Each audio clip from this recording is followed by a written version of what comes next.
Also my own President forever, boss, President Fidel Valdez Ramos.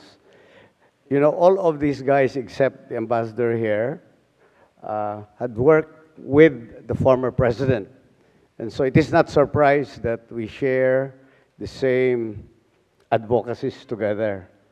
Although he has a special eye for beautiful women that June and I don't have, but we share so many shared values together when we worked under him when he was still president. Your Excellencies, friends, good morning. I had a prepared speech, and just like my former president, who would usually throw away copies of his speech, I was listening to all the messages before me, and I thought I will only be repeating the same points here, so I'd rather delve into other matters in my part here in the opening ceremonies. I think it will be very useful for many of us to be briefed about what you heard from Secretary June Esperon on the Marawi incident, but on a bigger scale, our work on how to probably counter, although we were not so aware about it many years ago, violent extremism in our work for peace at the Office of the Presidential Advisor on the Peace Process. I was so happy to see today when I entered the room, not only people who had their own experience in our work for peace everywhere, in many parts of the world, but I have seen representatives and residents coming from the areas of conflict where we see day to day. They see and encounter day to day these challenges of security.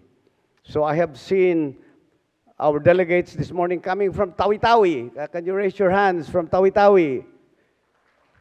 From Sulu, see? From Maguindanao area and the other parts of Mindanao. You notice that many of those who are here may be interested to listen to what others will share from their own experiences. But I think it is very important that we listen also to them in the course of the breakout group meetings, their own experiences and possibly their own ways of how to bring about a better environment in their communities. And I think that is the reason why we are here today. We're here to share common experiences, but now address something that had already been there for a long time, but for a while we had denied that it was existing. When Marawi broke up, we had to publicly already address it. The president had to use his powers given to him by our Philippine Constitution to address it. Although some are against it or are not too happy about it, but we know that from what, since we are working together closely with him, that he has to have to exercise some powers usually not exercised to address violent extremism that had already reared its ugly head. It had incubated for a long time, it had mutated, and now we have seen in reality the result of that.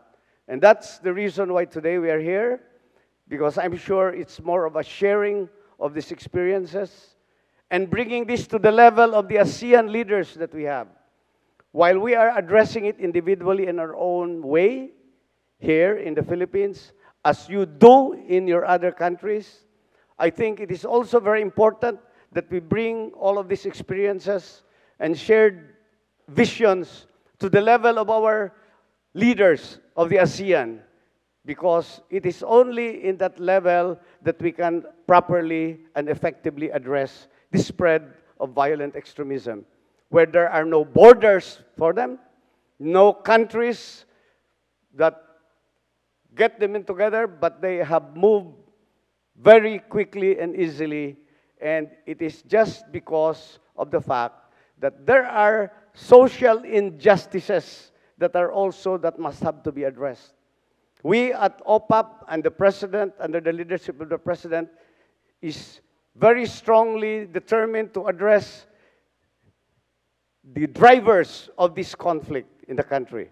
And it is not only just to deal with this militarily, to the use of arms, but it is more importantly to deal with the social issues, addressing the root causes, addressing the social injustices that some sectors are saying are the ones that are driving all of this extremism today.